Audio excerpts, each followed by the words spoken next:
Assalamualaikum warahmatullahi wabarakatuh. Perkenalkan, nama saya Salwa Sitiana, semester 2A Fakultas Hukum Universitas Surya Kencana Cianjur. Di sini saya akan mereview materi pertemuan ke-15 hukum pidana yang didoseni oleh Profesor Dr. Hajah Heni Nuraini SHMH beserta dosen asistennya yaitu Dr. Muhammad Rendi Aridayandi SHMH.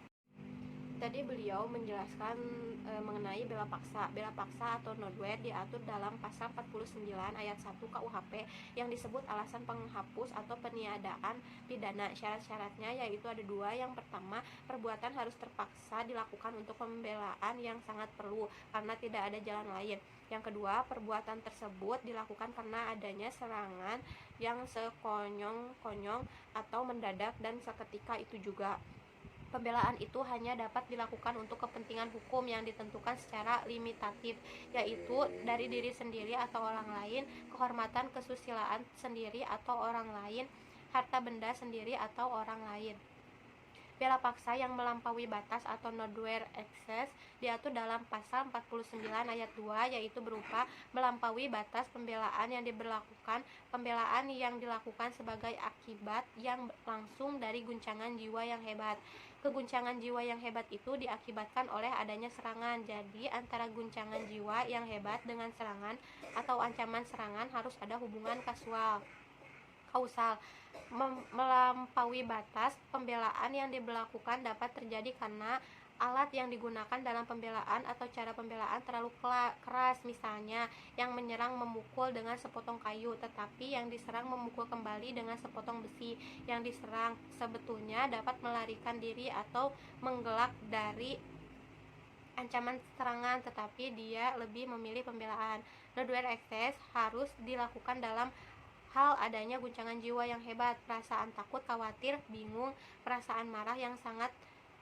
Bela paksa dapat dijadikan alasan pemaaf dan bukan alasan pembenar. Melaksanakan ketentuan undang-undang yang diatur dalam pasal 50 KUHP. Syarat melaksanakan perintah undang-undang adalah harus ada perbuatan melaksanakan undang-undang untuk kepentingan umum. Perbuatan tidak terbatas pada perintah undang-undang saja, tetapi juga atas wewenang yang diberikan undang-undang. Perbuatan harus patut, wajar, dan masuk akal. Perbuatan yang masuk kategori melaksanakan undang-undang tidak bersifat melawan hukum sehingga masuk dalam alasan pembenar. Melaksanakan perintah jabatan disebut juga bevel yang dibedakan dalam melaksanakannya pemerintah jabatan yang sah pasal 51 ayat 1 KUHP. Melaksanakan perintah jabatan yang tidak sah pasal 51 ayat 2 KUHP.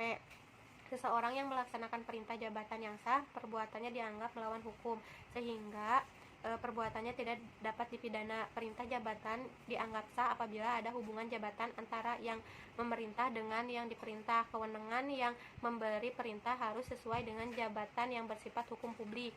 Perintah jabatan yang diberikan harus termasuk dalam lingkungan kewenangan jabatannya. Alasan penghapus di luar undang-undang terdiri dari diatur dalam jurisprudensi, yaitu fungsi negatif dari sifat melawan hukum, material atau ares, dokter hewan, tidak ada kesalahan sama sekali, disebut taksi. Dengan menggunakan alasan pembenar hukum, yaitu hukum disiplin, persetujuan, izin dari orang yang dirugikan dengan menggunakan alasan pemaaf. Sekian yang dapat saya sampaikan. Wassalamualaikum warahmatullahi wabarakatuh.